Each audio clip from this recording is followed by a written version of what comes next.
नमस्कार दोस्तों, उम्मीद है आप सब ठीक होंगे। स्वागत है आपका वैम्पायर हॉरर में।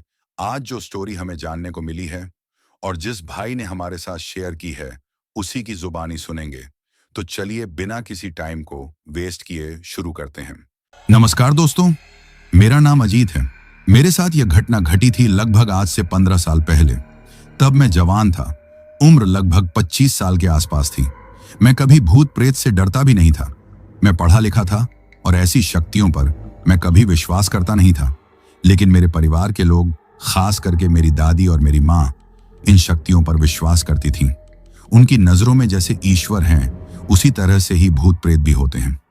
मेरी दादी मुझे बचपन में समझाया करती थीं कि देख बेटा, शाम के टाइम ज्यादा देर बाहर मत खेलना। अंधेरा होने से पहले घर लौट आना, नहीं तो अंधेरा होने के बाद भूत प्रेत का टाइम हो जाता है, उनसे बचना चाहिए। लेकिन मैं दादी से सवाल पूछता था कि दादी, भूत प्रेत कैसा होता है? मैं कैसे उनकी पहचान करूंगा? तब दादी डांटने लगती थी और मैं डर जाता था। मेरी माँ का भी मानना था कि इस धरती पर, इस दुनिया पर जैसे इंसान रहते हैं, वैसे ही भूत प्रेत भी रहते हैं। वह अंधेरा होने पर ही निकलते हैं। मैं उस टाइम समझ नहीं पाता था और जैसे जैसे बड़ा हुआ, मैंने इन चीजों पर कभी विश्वास किया ही नहीं। मुझे लगा कि यह किस्से कहानियों तक ही सीमित है। यह बच्चों को डराने का एक तरीका है जिससे बच्चे डर जाएं और बाहर न जाएं। मेरे पिता की एक दुकान थी। वे एक छोटे व्यापारी थे। मेरे पिता की दुकान मेरे गांव से लगभग 8 किलोमीटर की दूरी पर थी। जब मैं अपने गांव से चलता था अपनी दुकान पर जाने के लिए, तो हमारे गांव से 1 किलोमीटर के बाद बिल्कुल सुनसान रास्ता हो जाता था। दोनों तरफ जंगल, झाड़ियां, कीकर का पेड़, बबूल का पेड़ और जंगली पेड़ दोनों साइड सड़क के किनारे मुझे दिखाई देते थे। कुछ आगे जाने के बाद मुझे एक खंडहर नजर आता था। उस खंडहर के बारे में मैंने कई लोगों से पूछा था कि यह खंडहर किसका है। कई लोगों का कहना था कि अंग्रेज के जमाने से ही ये यहाँ पर है। कई लोगों का कहना था कि अंग्रेजों के रुकने की जगह थी, यहाँ पर अंग्रेज सिपाही आराम करते थे। अब वह जगह खंडहर में तब्दील हो चुकी थी। मैं वहां से जब भी गुजरता था ना, एक नजर उस खंडहर की तरफ जरूर देखता था। न जाने क्यों वह खंडहर मुझे आकर्षक लगता था। ऐसा लगता था कि खंडहर मुझे बुला रहा हो। मेरे मन में कई बार ऐसा हुआ कि मैं अपनी मोटरसाइकिल रोकूं, एक बार खंडहर में जाकर देखूं कि असल में खंडहर है क्या। लेकिन मैं जल्दी में होता था तो मोटरसाइकिल रोक नहीं पाता था और मैं सोचता था कि आज नहीं फिर कभी।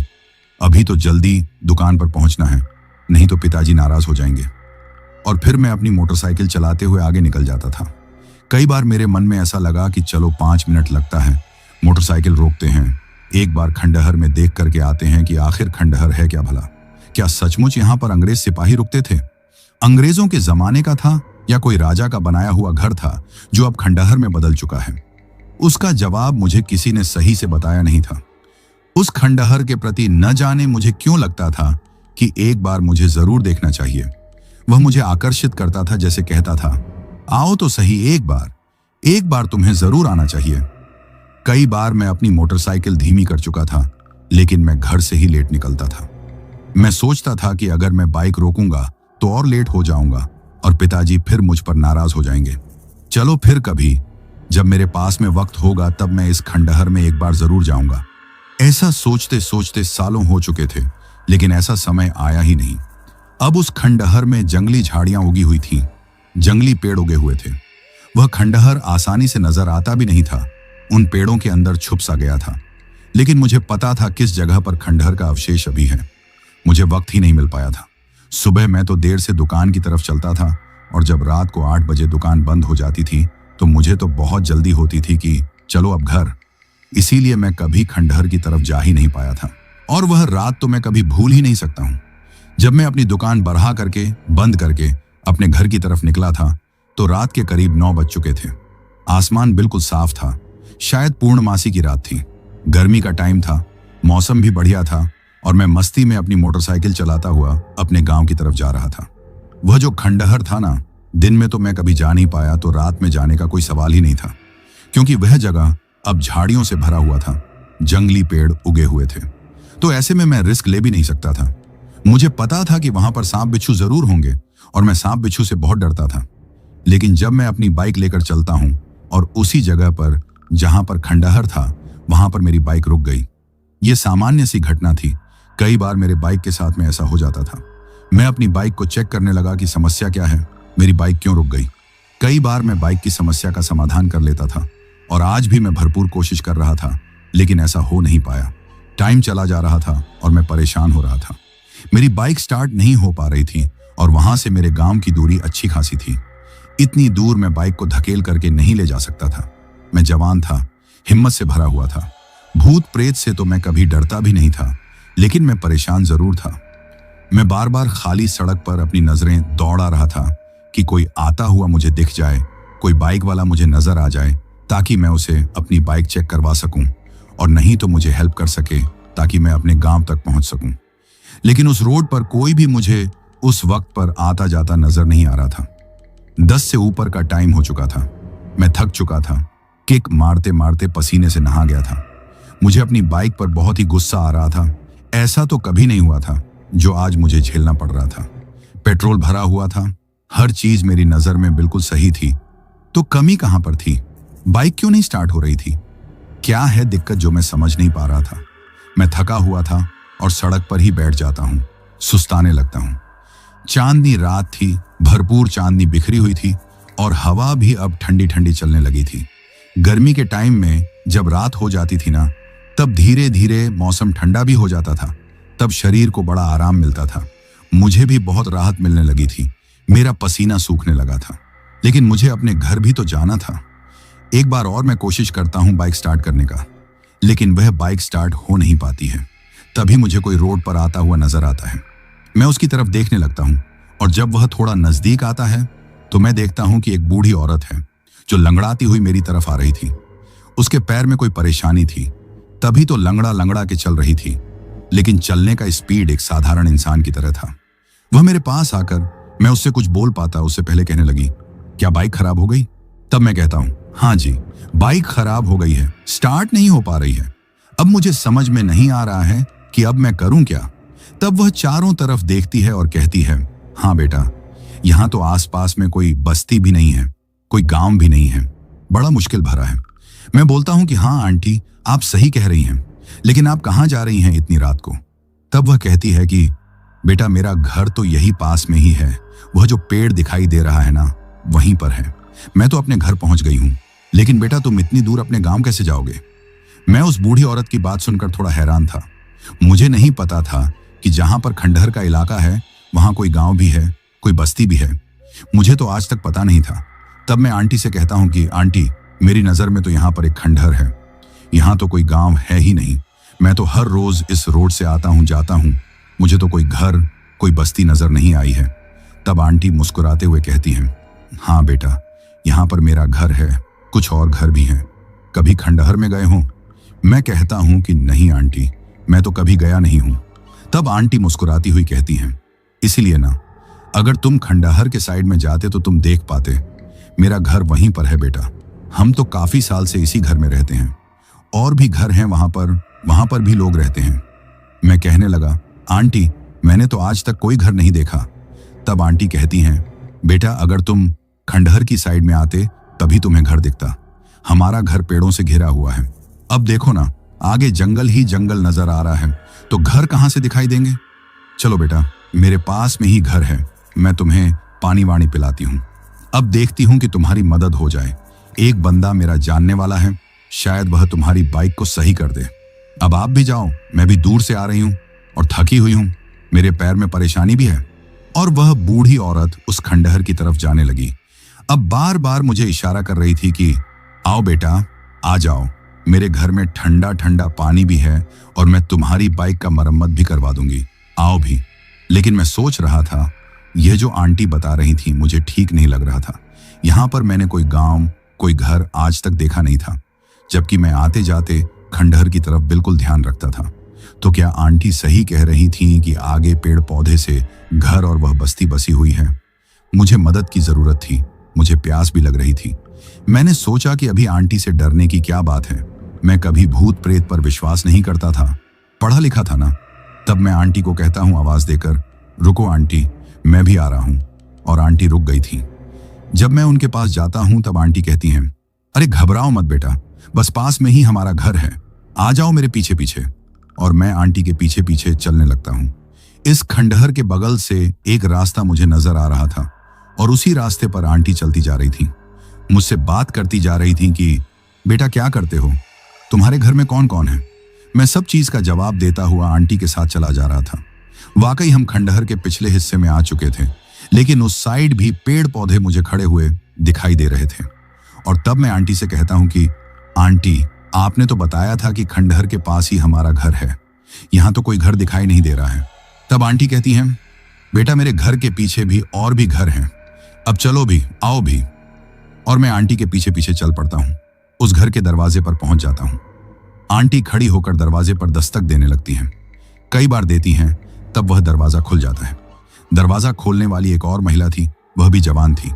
रंगीन कपड़े पहन रखे थे, चमकदार कपड़े जो रोशनी में ज्यादा ही चमक रहे थे। वह बूढ़ी औरत से बात करती है कि आज आपने बहुत देर कर दी। तब वह बूढ़ी औरत कहती है, हाँ कभी कभी टाइम लग जाता है, कोई बात नहीं। देखा यह नौजवान प्यासा है, इसकी बाइक खराब हो गई है, पहले तुम पानी पिलाओ, फिर इसकी मदद भी करनी है, क्योंकि नौजवान को अपने गांव की ओर निकलना भी तो है। तब मुझे बहुत अच्छा लगा था कि आंटी मेरी फिक्र कर रही थी। तब आंटी कहती हैं, बेटा अब बैठ भी जाओ। वहां पर पुराना एक खाट था, वो मुझे उस पर बैठने के लिए कहती हैं। जब मैं उस पर बैठने जा रहा था, तभी मुझे कुछ बदबू सी महसूस हुई उस खाट से आई हुई।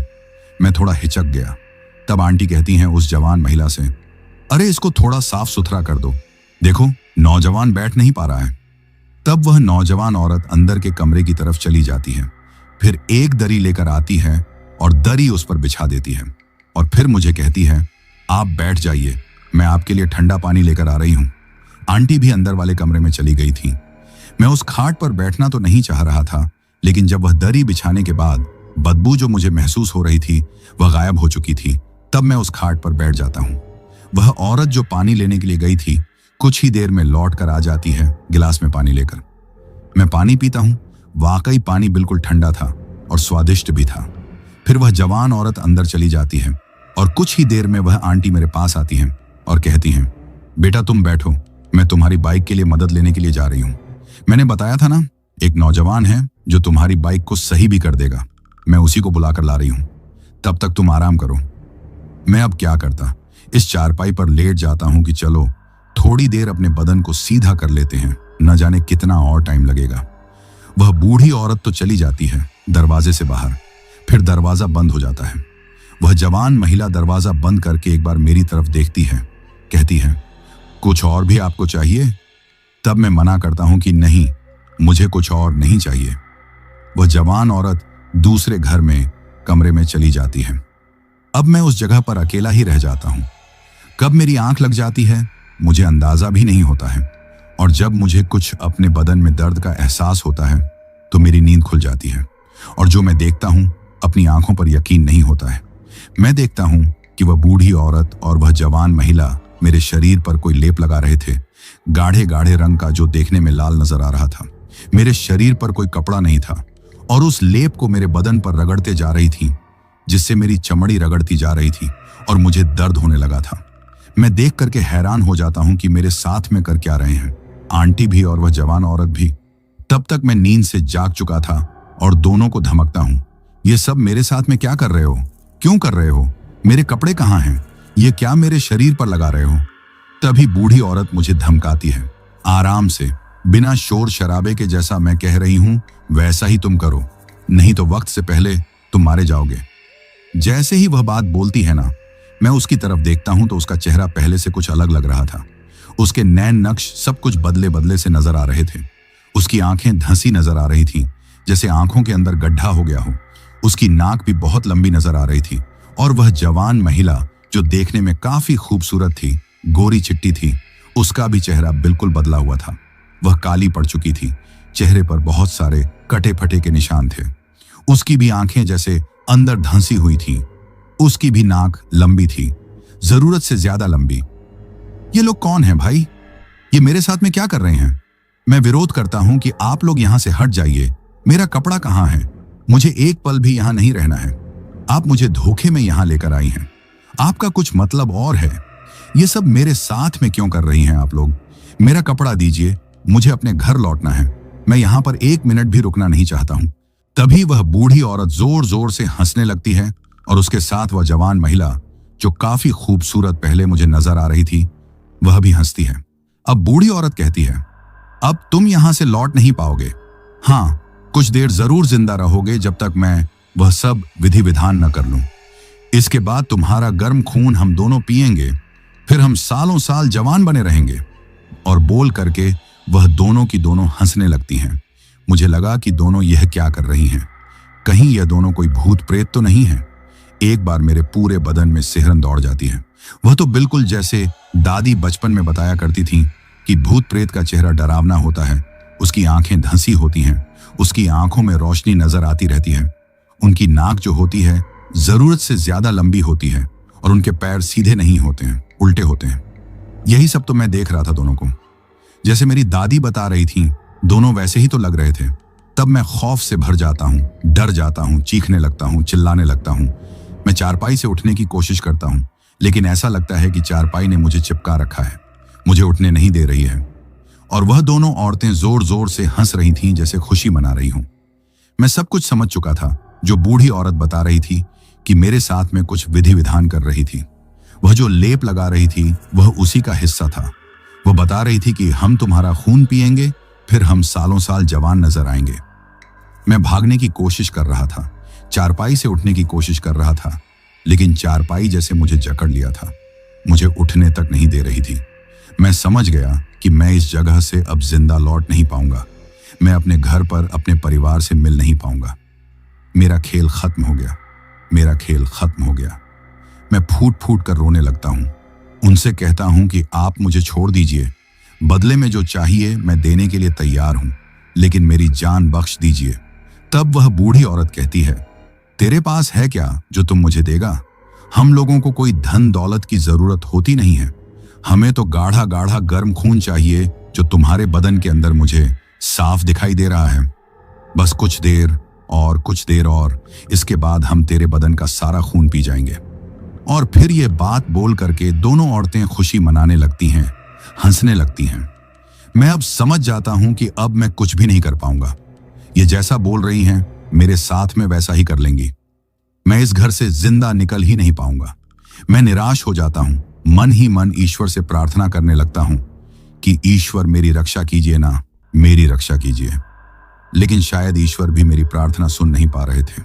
वह औरतें जैसे जश्न मना रही थीं, हंस रही थीं और गोल गोल डांस कर रही थीं, घूम घूम करके। और मेरी तरफ कभी कभी वह देख लेती थी। चारपाई ने मुझे जकड़ रखा था, मुझे उठने तक नहीं दे रही थी।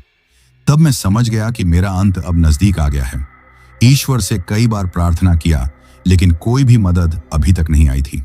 मुझे ईश्वर से विश्वास उठने लगा था, ईश्वर मेरी कोई मदद नहीं करेंगे। मेरी दादी माँ कहा करती थी, ईश्वर पर भरोसा रखना, कभी भी ऐसे वक्त तुम्हारे पास में आए तो ईश्वर ही तुम्हारी मदद कर सकता है। इंसान तो बाद में आएगा, लेकिन सबसे पहले ईश्वर को तुम याद करना, उनसे ही मदद मांगना। मदद तुम्हें जरूर मिलेगी, किसी न किसी रूप में ईश्वर तुम्हारी जरूर मदद करेगा। लेकिन ऐसा कुछ भी मेरे साथ नहीं हो रहा था। मुझे लगा कि मेरी प्रार्थना ईश्वर तक पहुंच नहीं पा रही है, तभी तो ईश्वर मेरी मदद नहीं कर पा रहे हैं। दोनों औरतें नाचती रहीं, दोनों गोल गोल घूमती रहीं, मेरी चारपाई के चक्कर काटती रहीं। जब भी उनसे मेरी नजरें मिलती, तब उनकी हंसी और गूंजने लगती। मैंने अपनी आंखें बंद कर लीं। मैं उनकी आंखों में अब देखना नहीं चाहता था। मैं समझ गया कि मैं चुड़ैलों के घर में आ चुका हूं। दादी बताती थीं कि सबसे ज्यादा खतरनाक चुड़ैल होती है। वह इंसानों का खून पीती है, वह खून के बगैर रह नहीं पाती है। उनकी शक्ति कम हो जाती है। जब वह इंसान का खून पी लेती है तो उनकी शक्ति और बढ़ जाती है। मुझे लगा कि दोनों की दोनों चुड़ैलें डराने हैं। अब क्या, ये तो हमारा खून पी लेंगी। मैं तो अब मर ही जाऊंगा ना। मैं अपने परिवार में जा नहीं पाऊंगा, मैं अपने परिवार का चेहरा देख नहीं पाऊंगा। ईश्वर, ईश्वर मेरी मदद कीजिए। ईश्वर, मैं आपसे प्रार्थना कर रहा हूं। लेकिन जैसे ईश्वर भी मेरी प्रार्थना को स्वीकार नहीं कर पा रहे थे। औरतों का डांस तेज तेज चल रहा था, गोल गोल घूमती हुई, हंसते हुए डांस कर रही थी। और तभी दरवाजे पर दस्तक होती है, जोर जोर से, जैसे कोई दरवाजे को तोड़ देना चाहता हो। जैसे ही दरवाजे पर कई बार जोरदार दस्तक होती है, जो दोनों औरतें थीं, एक बूढ़ी और एक जवान, दोनों जो हंस रही थीं, उनकी हंसी थम जाती है। जो डांस कर रही थीं, उनका डांस भी रुक जाता है। दरवाजे की तरफ देखने लगती हैं, फिर आपस में जैसे पूछ रही हों, आंखों आंखों में इशारा करके कि यहां पर कौन आ गया। मैं भी उस दरवाजे पर दस्तक को महसूस किया था। पहले तो मुझे लगा कि इन्हीं का कोई साथी होगा, कोई चुड़ैल और होगी जो मेरा खून पीने के लिए आई है। लेकिन जब मैं उनको डरा हुआ देखता हूं, जो वह हंस रही थीं, डांस कर रही थीं, वह सब रुक जाता है। वह दरवाजे को देख करके डरी हुई नजर आती है और फिर बाहर में जोरदार दस्तक होने लगता है, जैसे कोई भी है दरवाजा को तोड़ देना चाहता है। मुझे लगा कि क्या ईश्वर ने मेरी मदद के लिए किसी को भेजा है। मैं बड़ा खुश हो जाता हूं। एक जीवन की आस मुझे मिलने लगती है। मैं चारपाई से उठने की कोशिश करता हूं तो चारपाई मुझे छोड़ देती है। मैं झटके से उठता हूं और मैं अपने कपड़े तलाशता हूं कि मेरे कपड़े कहाँ हैं, और वह दोनों चुड़ैल एक दूसरे के हाथ पकड़े अभी भी जैसे सहमी हुई थीं, डरी हुई दिखाई दे रही थीं। मैं उनको कांपते हुए देख रहा था। तो आखिर दरवाजे पर कौन था? कौन था दस्तक देने वाला? ईश्वर का भेजा हुआ कोई दूत था या फिर कोई और? मैं पूरे कमरे में अपने कपड़े को तलाशता हूं और आखिरकार एक कोने में कपड़ा मुझे मिल जाता है। आनन फानन में जैसे तैसे कपड़े को पहनता हूं और दरवाजे की तरफ दौड़ पड़ता हूं। दस्तक बार बार हो रही थी, दस्तक रुक नहीं रही थी, जैसे बाहर कोई भी है वह दरवाजे को तोड़ देना चाहता है। तब तक मैं दरवाजे के पास पहुंच जाता हूं। जो बंद था उस कुंडी को मैं खोल देता हूं और अगले पल ठंडी हवा का झोंका मेरे चेहरे से टकराता है, जैसे दो हाथ मुझे बाहर खींच लेते हैं। मेरी आंख बंद होती चली जा रही है, जैसे लग रहा है कि मुझे कोई कंधे पर उठा रखा हो। ठंडी हवा चलती जा रही हो, मुझे नींद आ रही है, मुझे नींद का झोंका महसूस हो रहा है। मैं अपनी आंखें खोलने की कोशिश करता हूं, लेकिन मैं आंखें खोल नहीं पाता हूं और फिर मैं गहरी नींद में सो जाता हूं। जब मुझे कोई आवाज देता है, अरे बेटा, ये सड़क सोने के लिए नहीं है। उठो भी बेटा, क्या हुआ तुम्हारे साथ में? उठो, तुम सड़क पर लेटे हुए हो। उठ जाओ, तुम कौन हो बेटा? यहां पर क्यों सो रहे हो? मैं अपने आप को देखता हूं कि मैं अपनी बाइक के पास ही सड़क पर लेटा हुआ हूं। एक बुजुर्ग व्यक्ति मुझे उठा रहा है, जिसकी सफेद दाढ़ी, सफेद बाल हैं, सफेद ही कपड़ा पहन रखा है। मुझे जगाता है, तब मैं उठकर बैठ जाता हूं। मुझसे कहता है, बेटा तुम यहां पर क्यों सोए हुए थे? क्या तुम कोई नशा पानी करते हो बेटा? मैं आसपास में हर तरफ निगाहें दौड़ाता हूं। वह लम्हा मुझे याद आ जाता है जब मैं बूढ़ी औरत के साथ इस खंडहर के अंदर जाता हूं और उस खंडहर में एक घर है, उस घर के अंदर फंस जाता हूं। मुझे वह हर चीज याद आ जाती है। वह भी याद आती है, उस दरवाजे पर दस्तक होता है। मैं भाग करके जाता हूं, दरवाजा खोलता हूं और तब ठंडी हवा का झोंका मेरे चेहरे पर लगता है। मेरी आंखें बंद होती जाती हैं। तब मुझे महसूस होता है कि दो हाथ मुझे हवा में उठा लिया हो, अपने कंधे पर डाल करके मुझे लेकर जा रहा हो। मैं अपनी आंखें खोल रहा था, लेकिन मेरी आंखें खुल नहीं पा रही थीं। फिर मैं सो गया था और जब मेरी नींद खुली तो मैं अपने आप को रोड पर पाता हूं। कमाल था। मैं डरी हुई निगाह से उस खंडहर की तरफ देखता हूं। वह बूढ़ा जो मुझे उठाया था कहने लगा, बेटा उधर क्या देख रहे हो? उधर तो भूतों वाला खंडहर है। तुम यहां पर क्यों सोए हुए थे? बात क्या बेटा, तुम अपने गांव जाओ। कौन से गांव के रहने वाले हो? मैं उस बूढ़े आदमी को देखता हूं। आखिर यह बूढ़ा आदमी कौन है और आधी रात के वक्त मेरे पास में कहां से आया? लेकिन मैं उससे कोई सवाल पूछ नहीं पाता हूं। फिर मुझसे कहता है, बेटा तुम अभी यहां से अपनी बाइक स्टार्ट करो और यहां से निकल जाओ। यह जगह तुम्हारे लिए सही नहीं है। जल्दी से अपनी बाइक को स्टार्ट करो। मैं जानता था कि मेरी बाइक खराब है, यह स्टार्ट नहीं हो रही है। मैं उसको बताना चाहता था कि अंकल, ये बाइक की वजह से तो मैं सारा खेल में फंसा हुआ था। ये बाइक तो मेरी खराब हो चुकी है। लेकिन मैं उससे बोल नहीं पाता हूं। मैं उससे आंखें भी नहीं मिला पा रहा हूं। जैसे लग रहा है कि उसकी आंखों में कोई तेज है। वह बूढ़ा बार बार कहता है, बेटा देर मत करो, तुम इस जगह से अपने गांव चले जाओ और देखो, कभी इस जगह पर अंधेरे में कभी मत आना। ये तो भूत वाला इलाका है। खंडहर के भूत प्रेत चुड़ैल यहाँ पर रहती हैं। तुम्हें यहाँ पर बिल्कुल नहीं रुकना चाहिए था और तुम तो यहाँ पर सड़क पर सो रहे हो। नशा तो नहीं करते हो ना? मैं जवाब तो देना चाहता था कि मैं कोई नशा नहीं करता हूँ। मेरी बाइक खराब हो गई थी। अब तब मैं अपनी बाइक को स्टार्ट कर रहा था, तब वह बूढ़ी औरत आती है, मुझे बहला फुसला करके उस खंडहर के पिछले हिस्से में ले जाती है, फिर अपने घर पर ले जाती है। मेरे शरीर पर लाल रंग का लेप लगाती है, जिसकी बदबू मुझे अभी भी महसूस हो रही थी।